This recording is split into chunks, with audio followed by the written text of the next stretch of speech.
आदौ श्रद्धा ततः साधु संगो अथ भजन क्रिया ततो अनर्थ निवृत्ति शांत ततो निष्ठा रुचि तथा अथ आसक्ति ततो। देखिए, साधका नाम्यम प्रेमणः प्रादुर्भावे भवेत् क्रमः। साधक यानी उपासक या भक्त कोई भी हो जो साधना करता है, उसमें प्रेम की जो अवस्था है वो क्रम से आती है। पहले क्या होगा, पहले पिछले जन्म का कुछ साधना उधना किए हो या सत्कर्म किए हो, पुण्य कर्म, तो भगवान में थोड़ा मन लगता है। इसका दृष्टांत है, भाग्योदयन बहुजन्म समर्जितेन तत्संग मम च लभते पुरुषो यदा वै। भागवत का प्रथम स्कंद में ही मंत्र आ गया, भाग्य का उदय हो।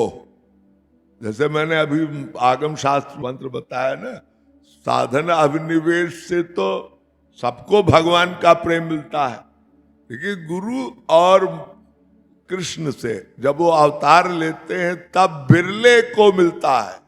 ध्यान दीजिएगा, द्वितीयो बिरलोदया। वेद व्यास जी कह रहे हैं दूसरा माने क्या, कृष्ण और कृष्ण भक्त, यानी गुरु और भगवान से किसी बिरले को मिलता है जो सच्चा संग कर ले जाए। हमारे गुरु जी की फिलॉसफी के हिसाब से सच्चा संग हो तो गोविंद राधे, भाव निष्काम भी हो तब लक्ष्य मिलता है। ऐसे लड्डू पेड़ा नहीं है। हमारे गुरु जी कहते हैं आपने सच्चा संग नहीं किया इसलिए आप पर कृपा न हुई। जो लोग सच्चा संग नहीं किए, और वो जाने भाई, वो तो गुरु जी की परीक्षा थी, कसौटी थी। तो द्वितीय बिरलोदया, ये दूसरा वाला, अब साधन अभिनिवेश से सब पाते हैं।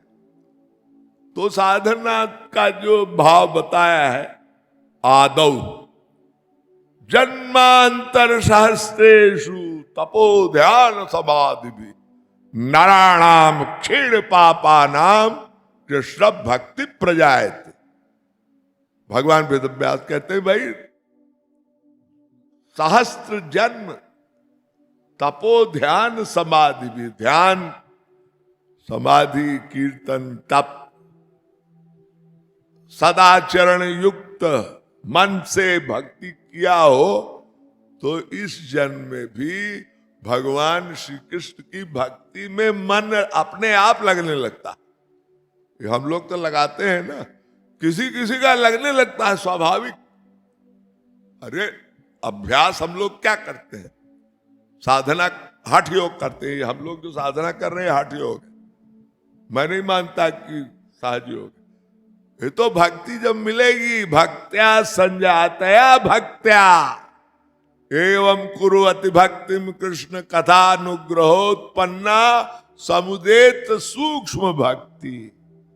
ये सब कीर्तन करते करते करते करते जब अंतःकरण में थोड़ी शुद्धता आती है, तब एक भक्ति मिलती है भगवत कृपा से, गुरु कृपा से। तो आदव माने पहले की कभी कई जन्मों के संस्कार होते हैं। गीता में भी आया है, शुचि नाम श्रीमताम गेहे योग भ्रष्टो विजायते। योग भ्रष्ट भी हो जाते हैं लोग। मान लिया बहुत जन्म का प्रयास है, तो हठ योग माने अभ्यासेन तु कौन्तेय वैराग्येन च गृह्यते। संसार से मन को हटाए, ये वैराग्य है। अभ्यास ये है कि भगवान में मन को लगाए, ये हठ योग की साधना। और लग जाए तो भाव भक्ति के लगभग पहले की अवस्था। तो गोस्वामी जी कहते हैं आदौ। अच्छा आदौ नहीं है तो कहते हैं भाई सताम प्रसंगान मम वीर संविदो भवन्ति हृत्कर्ण रसायना कथा तज्जोषणादास पवर्ग वर्तमनि श्रद्धा रतिर्भक्तिरनुक्रमिष्यति।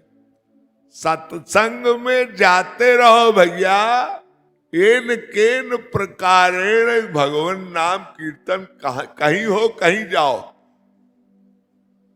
कहीं जाओ तो मतलब संतों के पास जाओ। अब संत कहाँ आपको मिलेंगे? मत्संगस्तु दुर्लभो अगम्यो मोधश्च, नारद जी कहते हैं बड़ा मुश्किल है।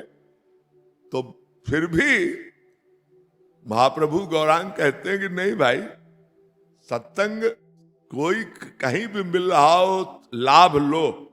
भगवत चर्चा सुनना कोई अपराध तो है नहीं।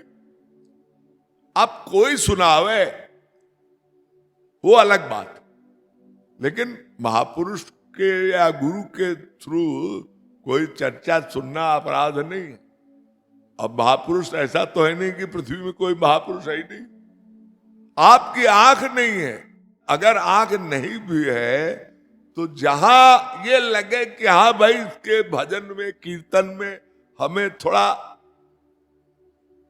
आकर्षण हो रहा है, ये रूप का आकर्षण नहीं होता। महापुरुष कोई शरीर नहीं है, एक भाव है, एक भाव है। भक्ति एक भाव है, भक्ति और भक्त दोनों भाव है।